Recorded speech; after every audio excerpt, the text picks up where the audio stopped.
J'ai eu une patiente qui a eu une fracture, l'humérus. Elle aimait beaucoup les plantes. Alors on a mis une plante et elle a accepté d'arroser cette plante tous les jours. Elle a fait sa propre rééducation.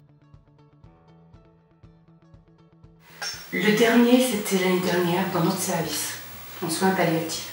Ce patient-là, âgé, 96 ans, on parlait de son épouse. « Ah, demain c'est notre anniversaire de mariage. » Je dis « Qu'est-ce que vous en pensez si demain on lui fait la surprise que vous êtes dans un fauteuil ?» Sans nous concerter avec mes collègues, ce jour-là, j'ai une collègue, les deux collègues, aucune ne s'est concertée entre nous. Une a ramené des fleurs parce qu'elle savait que c'était l'anniversaire de mariage. L'autre, elle a ramené des nappes avec les couverts et tout. Et ça a été formidable. J'adore masser. Je sais que ça détend le patient, ils reprennent le contact avec leur corps et puis ça me fait du bien parce qu'à ce moment-là, il y a une communication,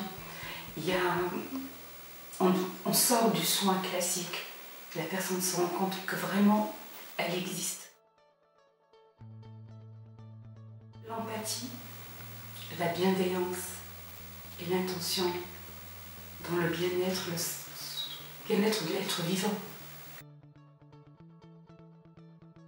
Je leur souhaite de découvrir un service où elles se sentent bien, qu'elles trouvent leur place au sein d'une équipe, qu'elles trouvent une vocation dans toute cette richesse qu'on a, que ce soit dans nos formations et de trouver surtout cette bienveillance, cette chaleur humaine que chaque patient a besoin et l'aide-soignante aussi.